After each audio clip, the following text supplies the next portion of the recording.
Hello! నమస్తే అందరికీ. నేను మీ Sravanthi. Welcome to curry meal channel.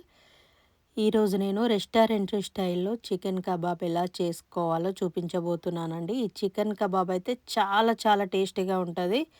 అస్సలు మీరొక్కసారి తింటే వదలరింకా అంత బావుంటది. ముందుగా ఒక హాఫ్ కేజీ చికెన్ తీసుకోండి. అందులో 1 టేబుల్ స్పూన్ అల్లం వెల్లుల్లి పేస్ట్ వేసుకోవాలి. అలాగే 1 టేబుల్ స్పూన్ కార్న్ ఫ్లోర్ ఏసుకోవాలి. 1 టేబుల్ స్పూన్ మైదా వేసుకోండి. ఒక టీ స్పూన్ కారం వేసుకోండి.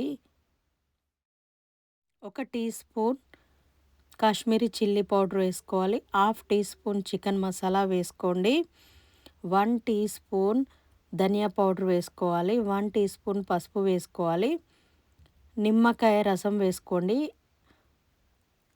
అలాగే కొంచెం కరివేపాకు వేసుకోవాలి చిన్నగా కట్ చేసుకొని. 1 టీ స్పూన్ సాల్ట్ వేసుకోండి.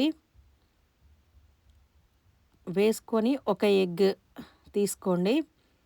ఎగ్ వేసుకోవాలి. వేసుకొని మొత్తము మసాలాలన్నీ బాగా పట్టేలాగా ముక్కలకి మంచిగా కలుపుకోండి. ఇలా కలిపి పక్కన పెట్టుకోవాలి. ఇప్పుడు ఒక డీప్ ఫ్రైకి సరిపడా ఆయిల్ తీసుకొని ఆయిల్ వేడయ్యాక ఒక్కొక్క పీసు వేయాలి. వేసుకొని మీడియం ఫ్లేమ్‌లో మాత్రమే ఫ్రై చేసుకోండి. ముక్కలన్నీ వేశాక అస్సలు కదపకండి. ఇవి కొంచెం రెడ్‌గా ఫ్రై అయిన తర్వాత అప్పుడు రెండో వైపు తిప్పుకోవాలి. ఇలా రెండు వైపులా తిప్పుకుంటూ గోల్డెన్ బ్రౌన్ కలర్ వచ్చే వరకి ఫ్రై చేసుకోండి. కొంచెం కరివేపాకు వేసుకోండి. ఈ కరివేపాకు వేయడం వలన మంచి టేస్ట్ వస్తాయి పీసులనేటివి. సో, అచ్చం రెస్టారెంట్‌లో తిన్నట్టే ఉంటది. చూసారా కలర్ ఎంత బావుందో. పైన క్రిస్పీగా ఉంటది. లోపల సాఫ్ట్‌గా, పుల్లగా భలే ఉంటదండి.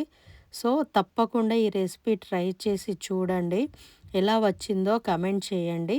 Thanks for watching.